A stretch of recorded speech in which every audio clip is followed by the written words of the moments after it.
All right, so I'm here in the backyard working on the trucks, trying to get all this paint and all this stuff sanded down. And I think I'm about to get some different type of grinding. Instead of using a sander, get one of them sanding grinder blades.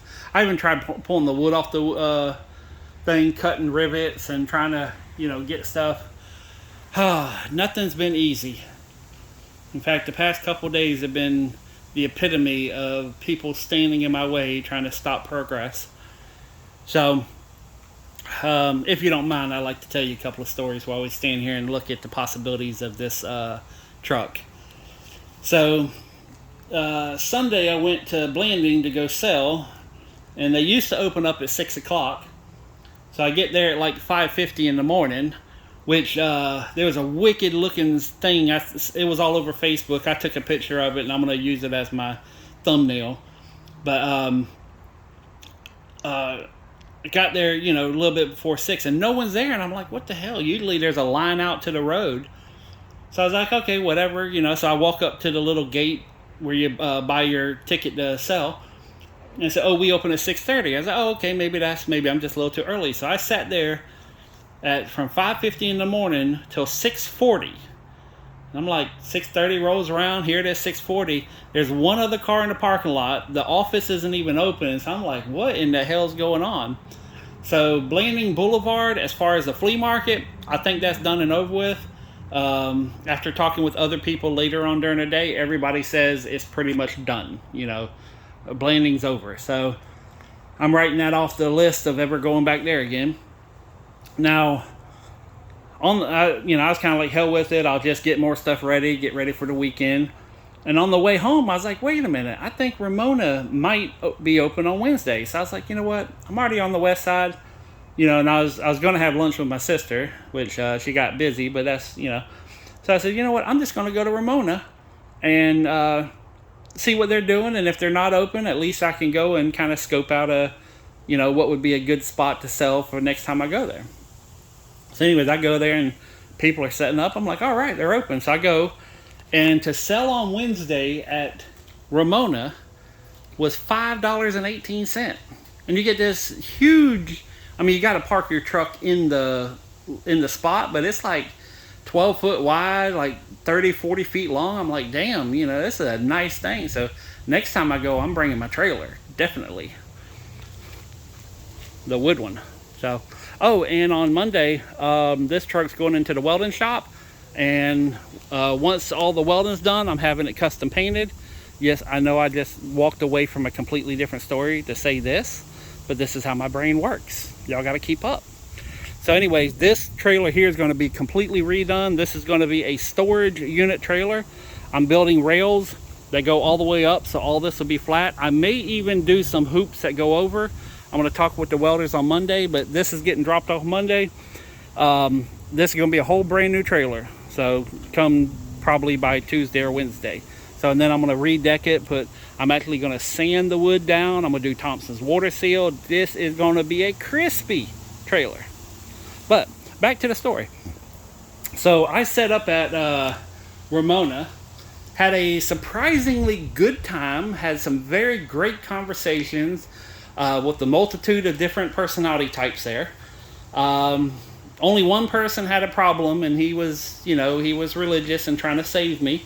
And I told him I don't think I need saving, but he got a little upset because we couldn't come to terms on what religion to believe.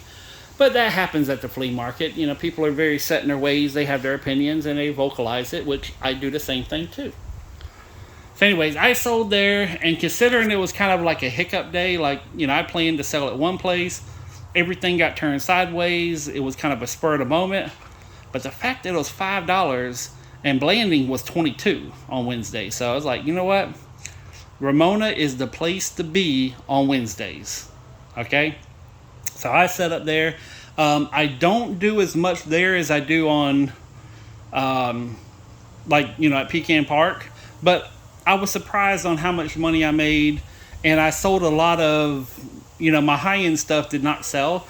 But all the little scraps and all the little $1 and $2 stuff, that sold like crazy. So I was very close to 200, but I didn't quite hit 200. So, but it was a very good day considering it's kind of a hiccup day.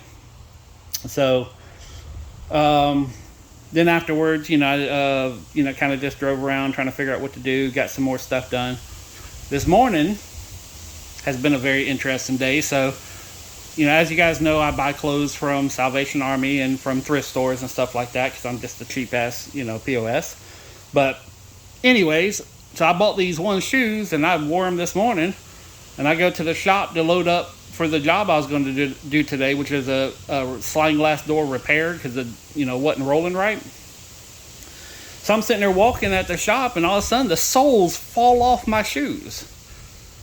So I'm like, well, that's, a hell of a way to start your morning, because I'm sitting there walking. Next thing I know, I got flip-flops with the soles dangling just by the toe. So anyways, I ended up with these kind of cowboy boots here. These are Rocket Dogs. And luckily I had them in my truck, and I was like, okay, well, that's what I'm wearing today. So I went to the job in these, and, took the sliding glass door out and was repairing it. And, which you always have to be humble, because the sliding glass door, when I took it apart, now I've been doing doors and windows since 1998, okay?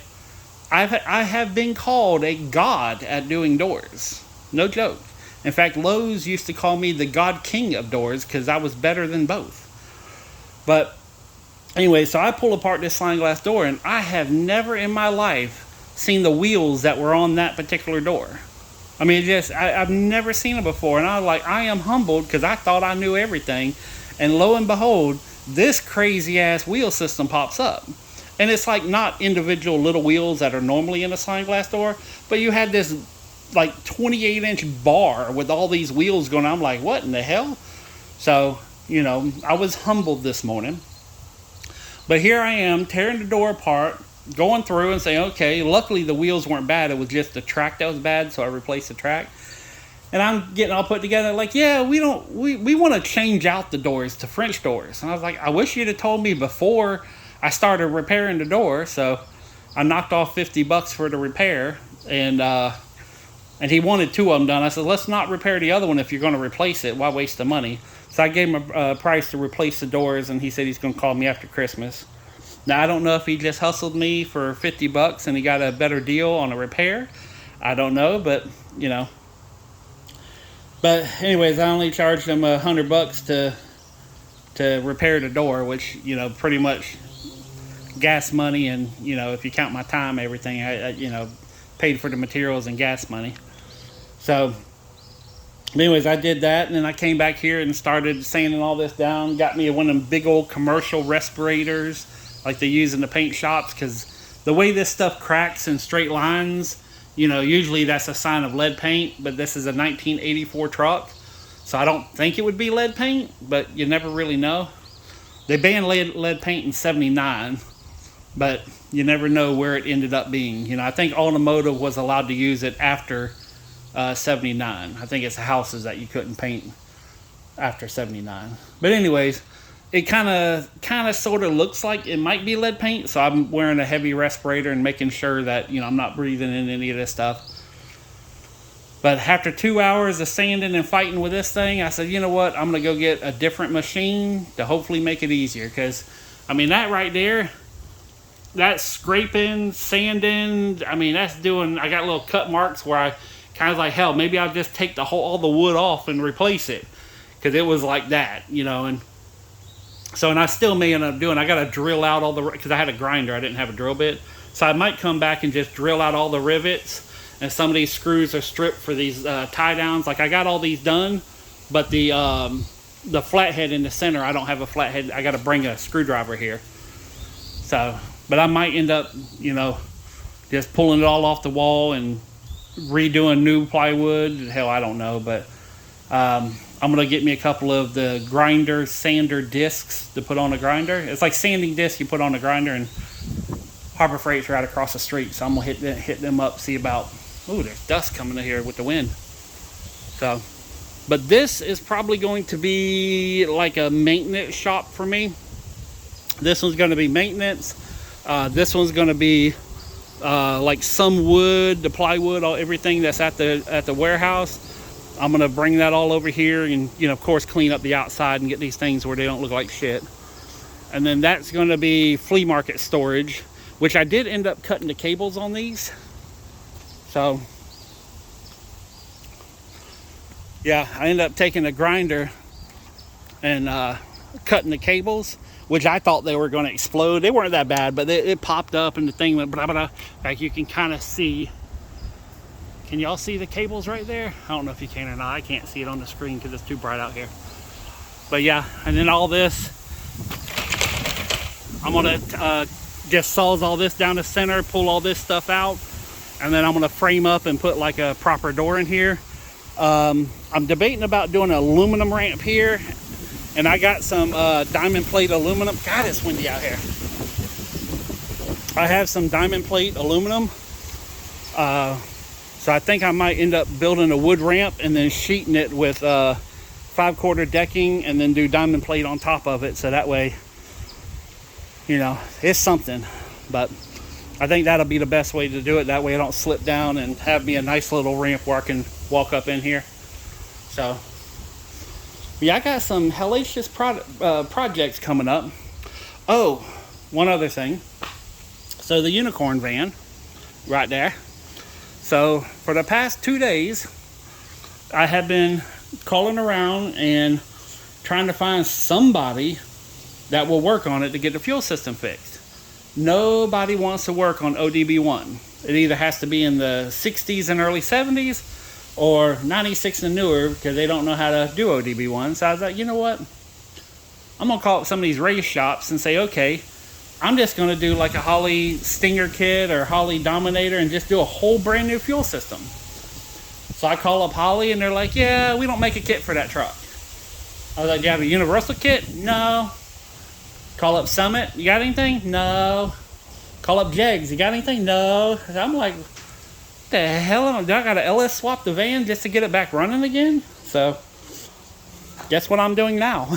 Calling up people who might want to do an LS swap. So, and if I do, I'm just going to buy a new van that's running. If I might just end up buying a new van anyways, because this damn thing, I'm going to try 2 more things with it. And if I can't get it running, then, so, but I'm really trying my best to get that damn thing back up and running. I've done spent probably over $1,000, in parts and knowledge and everything else trying to get that sucker running. So there's one thing that I can tell you is I have a simple but very difficult life. And anybody who knows me knows that I have been through more shit than most people can possibly imagine. But I keep going. And that's one thing I tell everybody is life is not going to be fair. You just got to deal with whatever the hell happens and keep on trucking. So, but that's been the past couple days for me. It's been, I wish I had like a body camera just to show y'all half the shit that happens to me, because it's literally unbelievable. And for many years, like my sister, I'd tell her the stories and my daily stuff, and she's like, no way that happened. And she came and worked with me for a while, and she was like, I'll never forget, because we was all sitting with my parents, and we was all sitting eating dinner. And she goes, I used to not ever believe your stories, but then that shit is real. I like, I have no reason to lie. Everything that I tell people, this shit actually happens to me on a daily basis. So, but anyways, I'm going to go back to the warehouse. Actually, I'm going to rinse off because I've got little paint chips all over me. But I'm going to go I'm going to take a shower real quick and then head up to the shop and load up more stuff for this Sunday. I'm going to be at Pecan Park again. My plan is to have a truckload and a trailer load. Last time I took 4 tables. I think I'm going to try to take maybe 6 to 8 tables. Because now that I know about Ramona, shoot, $5? I'm going to be there every Wednesday. As long as it ain't raining, I am there. And if it is raining, they got some booths where you can get some cover. In fact, I got to talk to them about maybe permanently renting one like all the time, depending on how much it costs. But Ramona might be my spot. I love Pecan. I can't say anything bad about him, but you know, Ramona has impressed me. But I gotta try a weekend because there were some things that happened out there, but nothing real bad. But there was a couple things that were questionable. So, anyways, enough rambling. Hope you guys are having a wonderful time. Hope everybody's getting ready for the holiday season. And I might be going to Miami. So I got a potential job offer. We're negotiating how much for me just to go down there and look at a job. But I may have a job in Miami. So, yeah, that's going to be interesting. 1940s home somewhere down in Miami. They want me to do a full renovation. I said, well, the last person that sent me to Tampa to go look at a job, that was like $1,000 just for me to go down there. And they're like, well, I don't know about that. I was like, you're going to have to pay me something for gas, I said, if I go down there, I'm going to make a little mini vacation and go down to the Keys, but you're going to pay my way to at least, Miami and back. So, and I'll pay my way to go to the Keys, but that's still in negotiation. We're going to see what happens. But if he's serious about me doing work, he's going to have to pay me at least to go look at the job. So, anyways, thank you very much for listening to me ramble and listening to my stories. And if you enjoy this, do the whole like and comment and share and tell me, if you have a story similar or something, because, this is what it's about. It's about interchanging ideas and, getting out of our comfort zones and experiencing life. If you work inside, go walk outside, go talk to a neighbor, go down the street and, talk to the guy running the local 7-Eleven, ask a question. Hey, how did you end up here? Stuff like that. Quit being scared to talk. Hell, I do enough for 3 people, so. But anyways, that's it for now. Thank you very much for watching. Peace, love, money. I'm out.